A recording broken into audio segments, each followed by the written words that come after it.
Hello friends, কেমন আছেন? আশা করি ভালো এবং সুস্থ আছেন। বন্ধুরা, আপনাদের মধ্যে কি থাইরয়েডের সমস্যা যদি কারো থাকে, তাহলে থাইরয়েডের সমস্যার আপনি নিয়মিত ঔষধ অবশ্যই সেবন করছেন, বাট এমন কিছু ব্যাপার রয়েছে যেগুলোর জন্য আপনার থাইরয়েডের সমস্যা একেবারেই কমছে না। চিকিৎসক বলেছেন সারা জীবন আপনাকে ঔষধ সেবন করতে হবে। দেখুন, আপনার থাইরয়েডের মেডিসিন সেবন করছেন, বাট তার পাশাপাশি এমন কিছু খাবার আপনি নিয়মিত গ্রহণ করছেন, যে খাবারগুলো নিয়মিত গ্রহণ করার ফলে আপনার যে ঔষধের যে কার্যকারিতাটা সেটা কিন্তু অনেক গুণ কমিয়ে দিচ্ছে, এবং আপনার থাইরয়েডের ঔষধটাও ঠিকভাবে কাজ করছে না। তাই এই খাবার কোনগুলো, এগুলো অবশ্যই জানা খুব বেশি প্রয়োজন। বন্ধুরা, আপনার জীবনযাত্রার পরিবর্তন থাইরয়েডের সমস্যার ক্ষেত্রে খুব ইম্পর্টেন্ট একটা ভূমিকা কিন্তু পালন করে এই রোগ থেকে মুক্তি পাওয়ার জন্য, এবং সারা জীবন আপনাকে ওষুধ খেতে হবে এটা চিকিৎসক বলে থাকেন। বাট আপনার কেন থাইরয়েডের সমস্যা হয়েছে এই বিষয়টা যদি আপনি বুঝেন, এবং আজকের ভিডিওতে এমন কিছু খাবার বলবো যে খাবারগুলোকে যদি আপনি খাদ্য তালিকা থেকে কমিয়ে দেন, বা এই খাবারগুলো 5 থেকে 6টি খাবার বলবো, এগুলো আপনি যদি বাদ দিয়ে দেন, তাহলে অবশ্যই আপনার থাইরয়েডের ওষুধটাও ভালোভাবে কাজ করবে এবং দ্রুত আপনার থাইরয়েডের সমস্যা থেকে বেরিয়ে আসতে খুব বেশি সহায়তা করবে। প্রথমে দেখুন, প্রথম আমাদের জানা উচিত যে থাইরয়েডের সমস্যাটা কেন হয় বা কী। এখানে আমি একটি ছবি দিয়ে দিয়েছি। এই ছবিটা হলো আমাদের গলার এখানে যে গ্রন্থি থাকে থাইরয়েড গ্ল্যান্ড, সেই থাইরয়েড গ্ল্যান্ডের ছবি দিয়ে দিচ্ছি। থাইরয়েড গ্ল্যান্ড থেকে আমাদের মূলত যে T4 এবং T3 প্রধানত এই দুইটি হরমোন আমরা বলে থাকি, যেগুলো আমাদের শরীরের বিভিন্ন কাজ করে। আপনার হরমোনাল ব্যালেন্স ঠিক রাখতে, আপনার পরিপাক ক্রিয়া, আপনার বিপাক ক্রিয়া, বা আপনার শরীরের যে কাজকর্মগুলো, এগুলোর মধ্যে কিন্তু হৃদস্পন্দনের গতি, এগুলো কিন্তু ব্যালেন্স করতে সহায়তা করে আমাদের এই থাইরয়েড থেকে যে থাইরয়েড হরমোনটা নিঃসরণ হয়। তাই থাইরয়েডের হরমোনের যদি ঘাটতি আপনার শরীরে হয়, তাহলে কিন্তু এই সমস্ত শরীরের মধ্যে আপনার বিপাক ক্রিয়ার মধ্যে, আপনার হার্টবিটের মধ্যে আপনার বিভিন্ন সমস্যাগুলো অবশ্যই কিন্তু দেখা দিতে পারে। তো আমাদের যে থাইরয়েড গ্ল্যান্ড রয়েছে তা থেকে আমাদের T3 এবং T4 এই দুটি হরমোন কিন্তু নিঃসরণ হয় মূলত, এবং আমাদের এই T3 T4 হরমোন কী পরিমাণে নিঃসরণ হবে এটা মূলত বলে দেয় TSH বা থাইরয়েড স্টিমুলেটিং যে হরমোনটা থাকে আমাদের মস্তিষ্কের মধ্যে, এটা পিটুইটারি গ্ল্যান্ড নামে একটা গ্ল্যান্ড থাকে, এবং এই গ্ল্যান্ড থেকে যে থাইরয়েড স্টিমুলেটিং হরমোনটা নিঃসরণ হয়, এবং সেই কিন্তু নির্ণয় করে যে আপনার থাইরয়েড গ্ল্যান্ড থেকে কী পরিমাণে T3 এবং T4 হরমোন নিঃসরণ হবে। এবং যদি যে কোনো কারণে, শারীরিক কারণে বা বিভিন্ন কারণ রয়েছে থাইরয়েডের সমস্যার, আপনার যদি T3 এবং T4 কম নিঃসরণ হয়, তাহলে এই সমস্যাটাকে আমরা হাইপোথাইরয়েডিজম বলে থাকি। তো বেশিরভাগ মানুষের মধ্যে, প্রায় 80% মানুষের মধ্যে বন্ধুরা, সেই হাইপোথাইরয়েডিজমের সমস্যাটা কিন্তু দেখা দেয়, এবং তাদেরকে চিকিৎসক বলেন যে আপনাকে থাইরয়েডের মেডিসিন সেবন করা প্রয়োজন। আপনার থাইরয়েড গ্ল্যান্ড থেকে কম T3 T4 নিঃসরণ হচ্ছে, তাই এই হরমোনটা আপনাকে অবশ্যই সেবন করতে হবে। তাই আমরা থাইরয়েডের মেডিসিনটা নিয়মিত সেবন করি। তো আপনার যদি T3 T4 হরমোন নর্মাল নিঃসরণ হয়, তাহলে অবশ্যই আপনার এই ওষুধ খাওয়ার কোনো প্রয়োজনই নেই। তো এই ছবি থেকে আপনারা বুঝতে পারলেন যে আমাদের যে গলার মধ্যে থাইরয়েড গ্ল্যান্ড রয়েছে তা থেকেই সমস্যাগুলো হয়। বন্ধুরা, থাইরয়েডের সমস্যা আপনার বিভিন্ন কারণে হতে পারে। অটো ইমিউনো ডিজিজের ফলে হতে পারে, আপনার গলাতে থাইরয়েডের টিউমার হওয়ার ফলে হতে পারে, তাছাড়া আরও বিভিন্ন কিন্তু কারণ থাকে, হাসি মোটর থাইরয়েডাইটিস, যেমন বিভিন্ন প্রবলেম থাকে, বা আপনার থাইরয়েডের মধ্যে বিভিন্ন ধরনের ইনফ্লামেশন হওয়ার ফলে সেটাও কিন্তু হতে পারে। তো আজ আমরা আলোচনা করছি যে কোন কোন খাবার আপনার থাইরয়েডের সমস্যাটাকে বৃদ্ধি করে দিতে পারে। তো চলুন, প্রথম যে খাবারটা বলো বন্ধুরা, সেটা হলো কাঁচা বাঁধাকপি বা ফুলকপি এবং ব্রোকলি।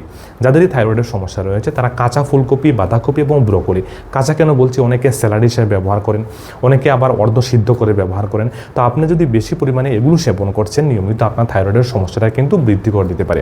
তাই এই ক্রুসিফেরাস জাতীয় যে ভেজিটেবলস বা শাকসবজিগুলো রয়েছে, এগুলো থাইরয়েডের সমস্যা থাকলে একটু কম খাওয়াই বন্ধুরা, স্বাস্থ্যের পক্ষে উপকারী। তাছাড়া বন্ধুরা, সয়া জাতীয় প্রোডাক্ট যেমন সয়া চাং রয়েছে, সয়াবিন রয়েছে, সয়া মিল্ক রয়েছে, এগুলো যদি আপনি সেবন করেন এবং তার সাথে আপনি থাইরয়েডের ওষুধ সেবন করছেন, তাহলে এই ওষুধের কার্যকারিতাটা বন্ধুরা অনেক গুণ কিন্তু কমিয়ে দেবে। আপনি যখন থাইরয়েডের ওষুধটা সকালে সেবন করবেন, যদি আপনাকে এই সোয়া জাতীয় খাবার সেবন করতেই হয়, তাহলে অন্তত 4 থেকে 5 ঘন্টা পর আপনি সোয়া জাতীয় খাবার কিছু পরিমাণে সেবন করতেই পারেন, যদি আপনার না খেলে না হয়।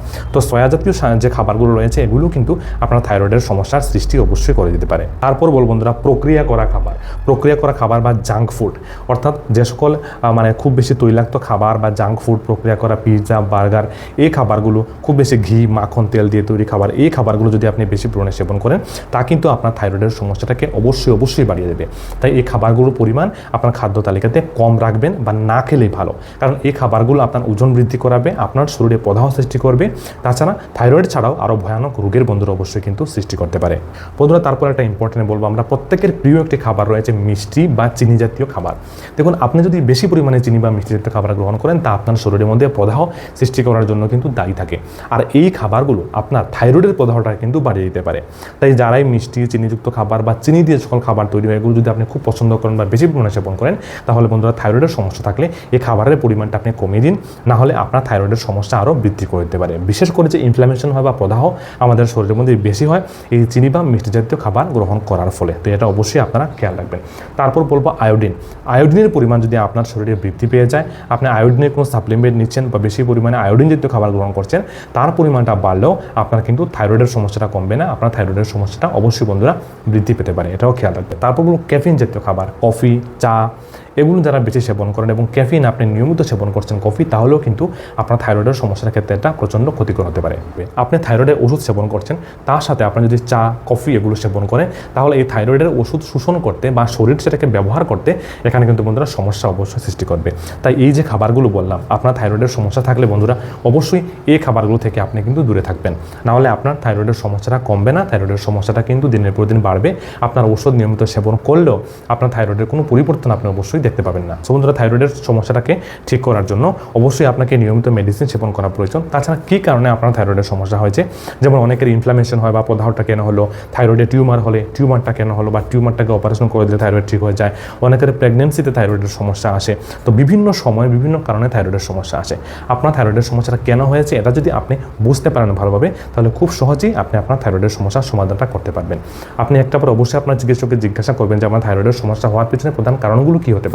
তো সেই কারণগুলোর উপর আপনি যদি বন্ধুরা কাজ করেন, অনেকের জীবনযাত্রা খারাপ থাকার ফলেও লাইফস্টাইল ডিজিজগুলো তাদের হয়, তো এটা ঠিক করলে অবশ্যই আপনি সমাধান পেয়ে যাবেন। তাছাড়া বন্ধুরা আজকের ভিডিওতে আলোচনা করলাম থাইরয়েডের সমস্যা কোন কোন খাবার ক্ষতিকর এবং এগুলো আপনি অবশ্যই একটু কম পরিমাণে সেবন করবেন বা এগুলো থেকে দূরে থাকা উচিত। তাছাড়া বন্ধুরা থাইরয়েডের সমস্যা নিয়ে বিস্তারিত একটি ভিডিও আমাদের চ্যানেলে রয়েছে, সেই ভিডিওর লিঙ্ক আমি নিচে দিয়ে দিলাম, সেটা দেখতে অবশ্যই ভুলবেন না।